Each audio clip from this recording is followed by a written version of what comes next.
ask you to grab your Bibles. Let's turn to Judges chapter 14.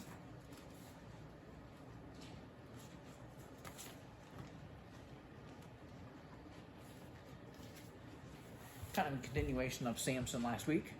I find Samson an interesting guy.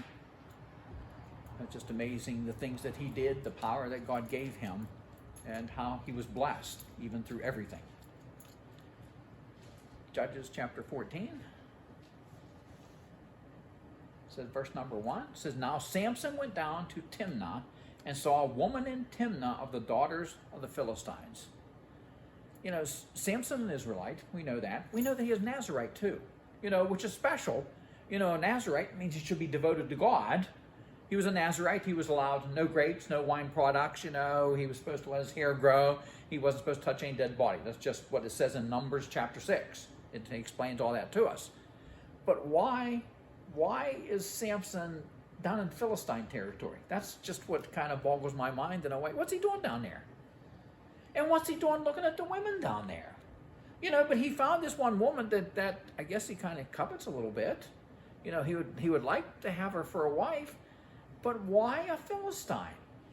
The Philistines are an enemy of Israel. Philistine rules over Israel. Israel pays taxes to the Philistines. So what are we doing down there looking around? The Philistines are worshippers of Dagon, a false god, an idol. It's a Philistine god who is half man and half fish. So I don't understand how you even come up with that. It makes no sense to me. Samson was supposed to be a deliverer of Israel. Back in chapter 13, verse 5. He was supposed to be a deliverer of Israel. Well, as a deliverer of Israel, shouldn't he be devoted to God and an example of holiness? I would think. And so what's he doing down here in Philistine territory in verse number 2? It says, So he went up and told his father and mother, saying, I have seen a woman in Timnah of the daughters of the Philistines. Now therefore get her for me as a wife. He saw this woman down there that he just fell dearly in love with at sight.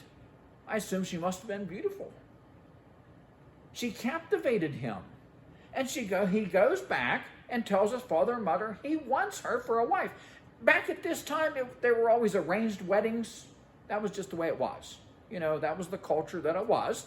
And so he told his father and mother he wanted her. And so to do that, then they would have to get down and you paid, a dowry, for her.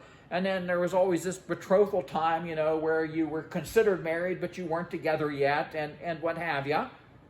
And so he goes up and tells his mom and dad that he wants her.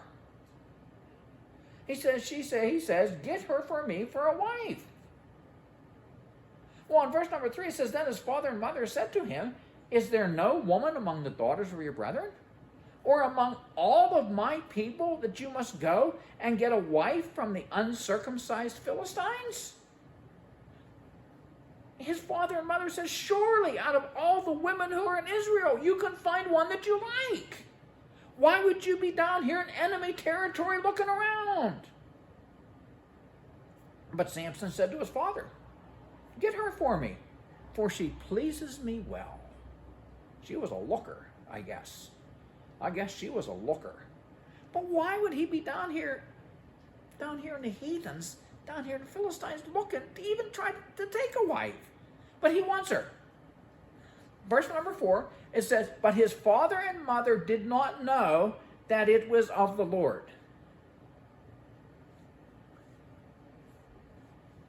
Can you imagine? When God isn't permitted to rule in our lives, we don't let him in, he overrules and works out his plan in spite of our decisions. And so in spite of Samson's crazy decisions, God will still work through that. He's going to inflict injury to the Philistines. And that's kind of what Samson was supposed to do. He was supposed to start, to deliver them from the Philistines. But I think Samson could have delivered them from the Philistine if. So I guess the rest of verse 4, it says, but his father and mother did not know that it was of the Lord, that he was seeking an occasion to move against the Philistines, for at that time the Philistines had dominion over Israel. And so in spite of what Samson decides, God's still going to take and use this. So verse 5, so Samson went down to Timnah with his father and mother and came to the vineyards of Timnah. Now, with this Nazarite thing that he is, he's not supposed to be around grapes or wine. So what's he doing down around the vineyards? I don't know. Could have been the time that they were making a little bit of wine down there now. I don't know. There'd have been grapes there, and he's not even afraid of grapes. I don't know. It'd be kind of tempting if you really like grapes. Just swipe a couple. What's he doing messing around in the vineyards?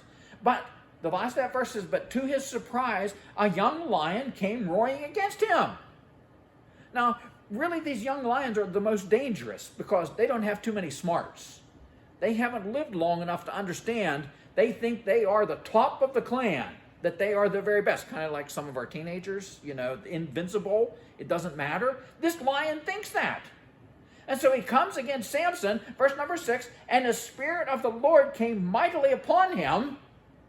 The Spirit of the Lord came mightily upon him, and he tore the lion apart as one would have torn apart a young goat, though he had nothing in his hand.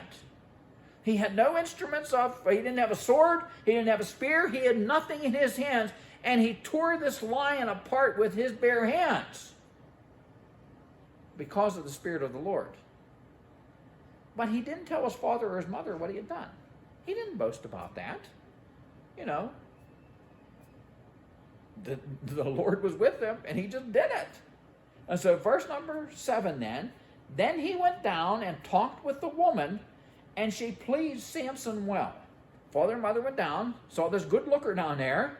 They found out where she was. They made a deal, because these arranged marriages, you paid a dowry, and then she was yours, and it was this betrothal time, that was usually there before you actually claimed her for your wife, but you were considered married. I was talking to a woman not too long ago, and somehow we got to these arranged marriages. She said, I'm in favor of that. And I just sort of looked at her. She says, I am. She says, of the 3 daughters that I have, 2 of them are divorced already. She says, they should have known better. She says, I knew better. She said, if I could have arranged their marriages, I'd have picked somebody different that would have been okay. But she says, you know how it is? Love is blind. She says, I'm in favor of those arranged marriages. Well, I said, really? I said, I can see where it'd be good. I've seen a lot of things, a lot of couples together that I don't think should have been. But she was in favor of it. But, that's way back when. Verse 8. After some time, when he returned to get her, he came back. This betrothal was on. The money has already been paid. After some time, when he returned to get her, he turned aside to see the carcass of the lion, and behold, a swarm of bees and honey were in the carcass of the lion. Now, I've kept honeybees for a long, long time. I'm not an expert at it, but I've had honeybees for many years, and I just can't imagine. I can't imagine a honeybee swarm ever going there to start a hive. Whenever the hives swarm, they send out scouts to find the best place. So I can't imagine they'd have ever taken up household in this lion, but I believe it 100% because it's here. I believe it 100%. I know that this swarm of honeybees was in this lion. And so verse 9, so he took some of it in his hands and went along eating. And when he came to his father and mother, he gave some to them. And they also ate, but he did not tell them that he had taken the honey of the carcass of the lion. So Samson was just in the vineyards, and I can't imagine he didn't sway from his Nazarite oath with the grapes and the wine. And now the other Nazarite oath was he wasn't to touch dead body. Does a dead lion count? Probably. I would think. I don't know. It doesn't say it. I went back and read it. It just says dead body. It doesn't say man or woman or anything. It says a dead body. So I think maybe a lion would encompass this Nazarite vow that he probably broke. But he gave his mom and dad, honey out of the carcass of a lion. So verse number 10. So his father went down to the woman, and Samson gave a feast there, for the young men used to do this. In the marriage ceremony, whatever it is, they would have a week-long feast. That was normal. That's what they would do. They would spend 7 days in this feast. I'm sure they did a lot of drinking. They probably did a lot of eating. They did a lot of storytelling. But Samson gave this feast down here in the Philistine territory.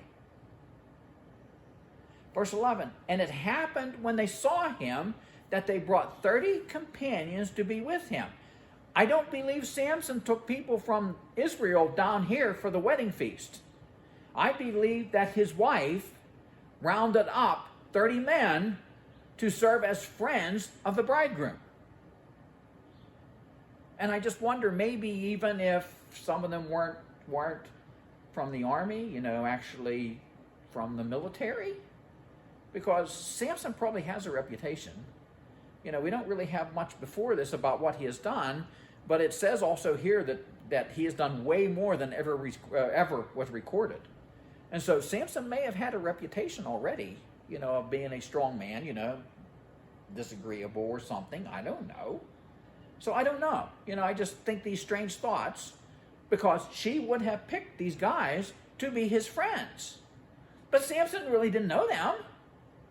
In verse 12, it says, then Samson said to them, let me pose a riddle to you. If you can correctly solve and explain it to me within the 7 days of the feast, then I will give you 30 linen garments and 30 changes of clothes. But if you cannot explain it to me, then you shall give me 30 linen garments and 30 changes of clothing. And they said to him, pose your riddle that we may hear it. Now, I kind of assume that probably the atmosphere down here at this wedding party thing that was going on was probably pretty tense. He really didn't know these guys, and that's what the thing was. You're supposed to be celebrating the coming marriage, but they really didn't know each other. So I think things were probably pretty tense at the beginning of this feast. And so Samson wanted to liven things up a little bit, and so he posed a riddle to them. I guess that was common.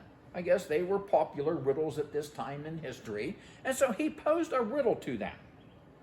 And so he says in verse 14, so he said to them, out of the eater came something to eat, and out of the strong came something sweet. Now for 3 days they couldn't explain the riddle. But it's kind of sad that Samson constructed this riddle out of the experience of his sin. He was up here in the vineyard where he shouldn't have been. He has touched a dead body where he probably should not have. He has taken something to eat out of that. And he really didn't take seriously the fact that he had violated his Nazirite vows. Well, it's bad enough to disobey God, but when you make a joke out of it, kind of a riddle out of it, you've kind of sunk into new depths of spiritual insensitivity. I can believe that. To me, it just seems odd. I'm not sure Samson at times.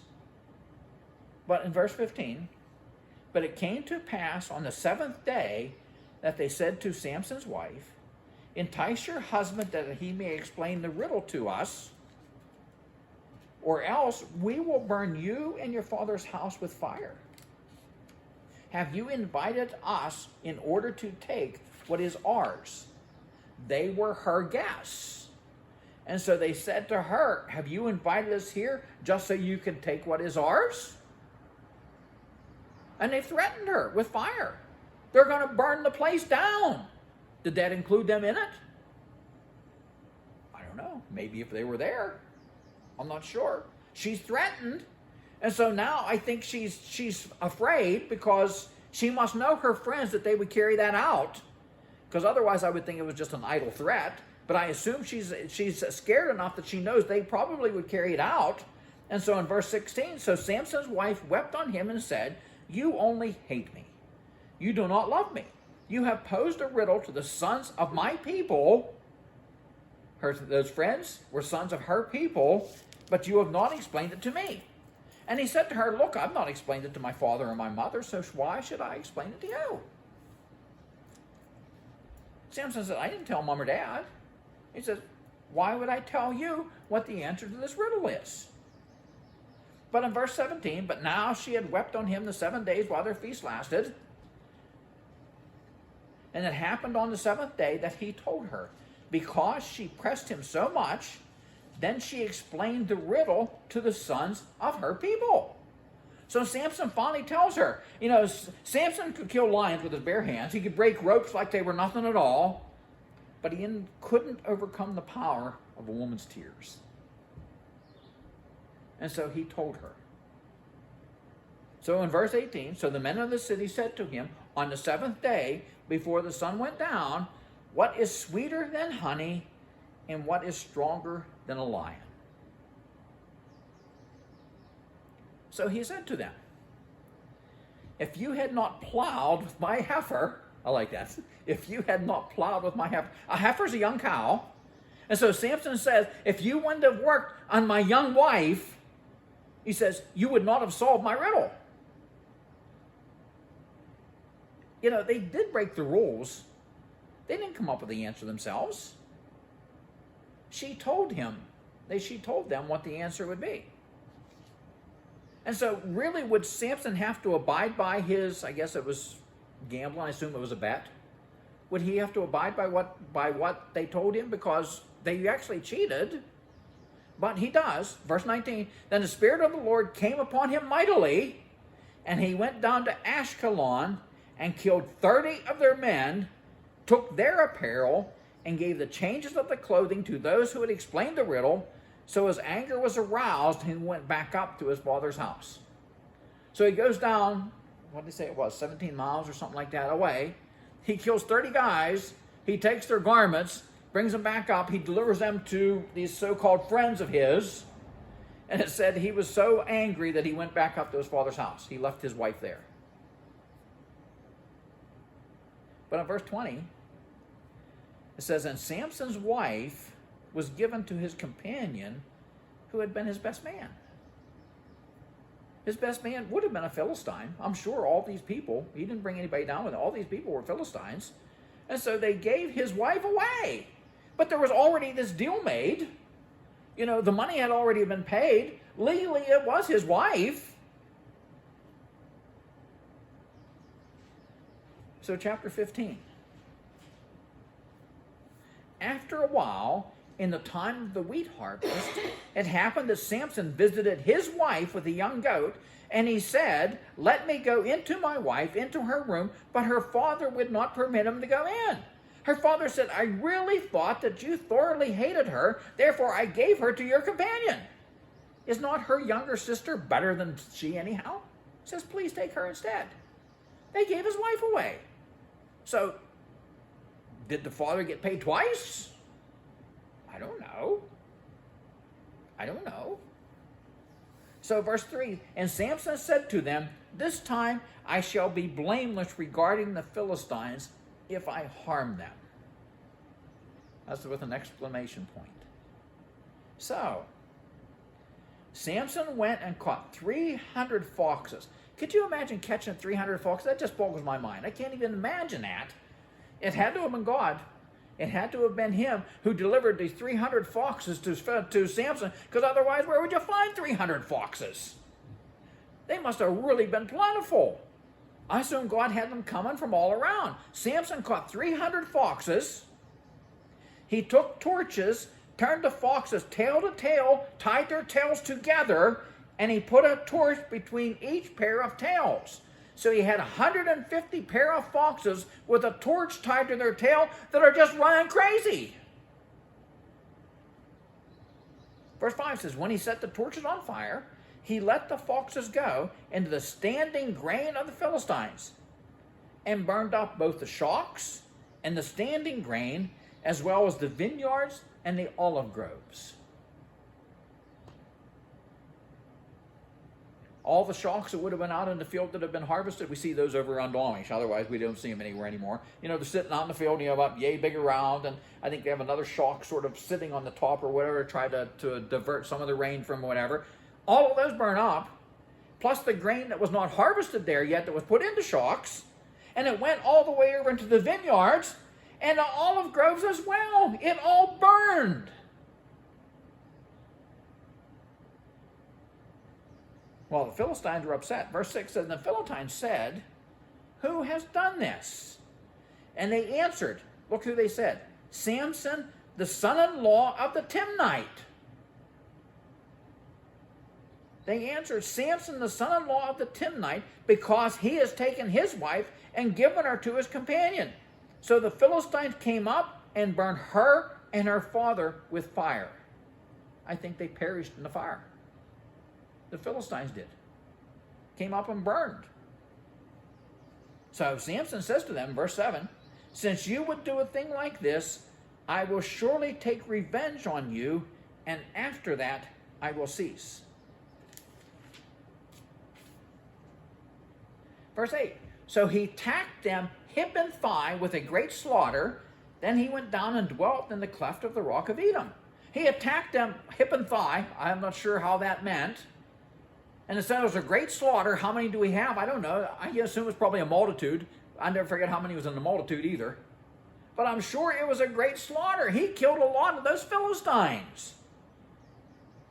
Well, you know how well that goes. And so in verse number 9 then, it says, now the Philistines went up, encamped in Judah, and deployed themselves against Lehi. The Philistines came up out of the Philistine territory. They came up into Israel with an army. And verse 10, and the men of Judah said, why have you come up against us? And so they answered, we have come up to arrest Samson to do to him as he has done to us. They're hunting Samson down. They brought an army up to hunt Samson down. Well, I'm sure they'll take their revenge out on anybody they can. If they can get Samson, it'll be better. If they can't get Samson, I'm sure they'll just slaughter whoever they can here in Judah. And so, verse 11, then 3,000 men of Judah went down to the cleft of the rock of Edom. When has Judah ever aroused an army now? I just think, if the power that Samson had, if they could have had an army behind them, what could he have accomplished? Judah never raised an army. But now all of a sudden they've raised 3,000 men to do what? To go and arrest Samson, one of their own. One of their own is supposed to be delivering them from the Philistines. So they went down to the soldiers went down to the cleft of the rock of Edom and said to Samson, do you know that the Philistines rule over us? They do. They've ruled over them for quite a few years now. But they're not as cruel and mean as some of them have been. They have to pay taxes to them. But they've kind of become lackadaisical. They really don't care. They've come to accept that the taxes they pay to the Philistines and everything else is okay. And so they go to arrest Samson, and they said, what is this you have done to us? And he said to them, as they did to me, so I have done to them. Verse 12, but they said to him, we have come down to arrest you, that we may deliver you into the hand of the Philistines. And Samson said to them, swear to me that you will not kill me yourselves. Samson could have ran. He would have been okay. But if he would have done that, I'm sure the Philistines would have taken that out on anybody that they could. These 3,000 men who came to arrest Samson, I'm sure they would have turned on them. And so Samson thought, rather than that, he says, I'll give in, I'll go, as long as you promise not to kill me. So verse 13, so they spoke to him, saying, no, but we will tie you securely and deliver you into their hand, but we will surely not kill you. And they bound him with 2 new ropes and brought him up from the rock. They had brand new rope that they tied his hands up so that he couldn't do anything. They bring him up to the Philistines. Verse 14, and when he came to Lehi, the Philistines came shouting against him. And then the Spirit of the Lord came mightily upon him, and the ropes that were on his arms became flax that is burned with fire. They became nothing. They were weak. And his bonds broke loose from his hands. he found a fresh jawbone of a donkey, reached out his hand and took it, and killed 1,000 men with it. Can you imagine? He killed 1,000 men. Okay, now I'm thinking, behind him is what? 3,000 men of Judah?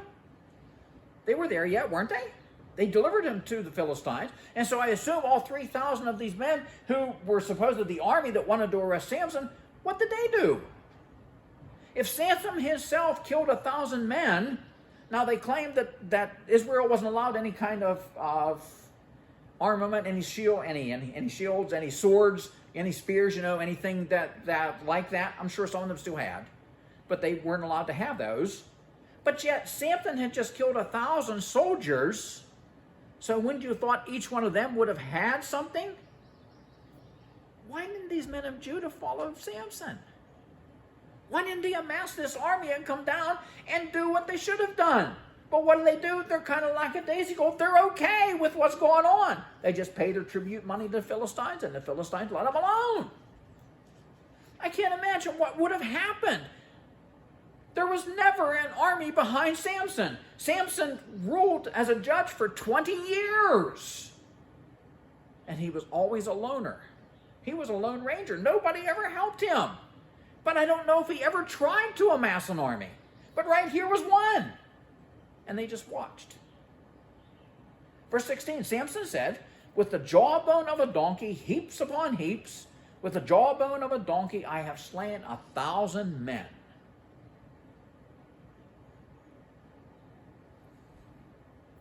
That's what I call power. That's what I call strength.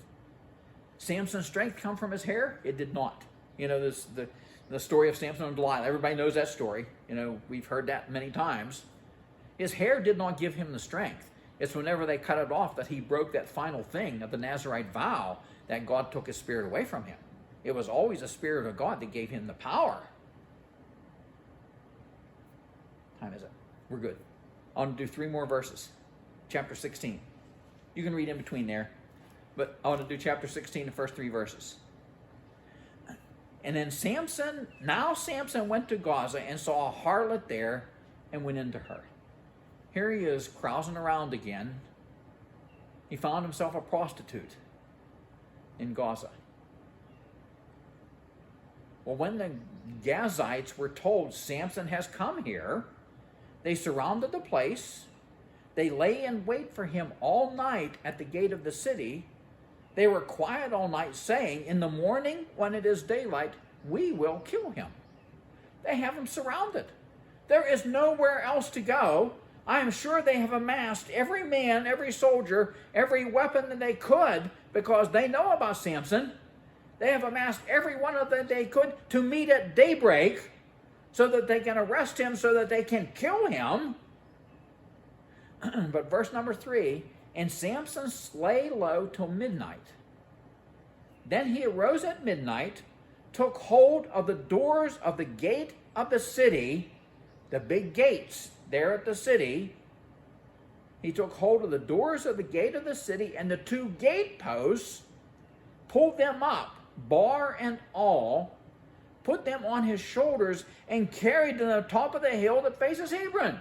He went out at midnight whenever they were sleeping there, waiting till daylight, because Samson was okay. They had him cornered. They would get him in the morning. Samson goes out, and this is the Iron Age. I am sure that those gates were made out of iron. I am sure they were put down into the ground with mighty timbers or whatever it was that they used. I'm sure we're talking hundreds of pounds. And Samson goes out in the middle of the night and just rips that right out of the ground and carries it, says, to the top of the hill that faces Hebron. Now, was it at the top of the hill at Gaza, or did he carry him all the way to the hill at Hebron? Hebron's 40 miles away. Man, what he's doing, I think he just carried it 40 miles and set it down. The power that Samson had, if he just could have amassed an army behind him, what could he have accomplished? He would have been invincible. If he'd have done what God wanted him to do, he still would have been invincible. But we know the rest of the story. We're not going to go over that one. You know, Samson was bold before men, but weak before women. Samson fought the Lord's battles by day and disobeyed the Lord's commands by night. I just can't imagine what he could have done, what it would have been. To me, I think he was almost a failure, but yet in Hebrews, if you go into Hebrews, they have a list of the mighty judges who came up through Israel, and Samson is listed. Samson is listed there as one of the mighty judges. So he was, I guess, he did what God wanted him to do. God just had to intervene. In spite of what he was, God intervened and still just harassed the heck out of these Philistines. And that was Samson's job. You know, it was supposed to start the deliverance. You know, he was supposed to harass the Philistines, and he did a mighty good job of that. But what he could have accomplished otherwise is just unimaginable. But in spite of that all, God still performed miracles. And he's still listed in Hebrews of the mighty judges that was there. So in spite of whatever we decide, God can still use us. God will still take care. Let us pray. Lord, I do truly thank you, Lord, for these mighty stories that are here in the Old Testament. Lord, I just enjoy watching those, looking at those, Lord. I do ask that you'd watch over us, Lord, guide us. Give us some of that power, Lord, that we know you still have.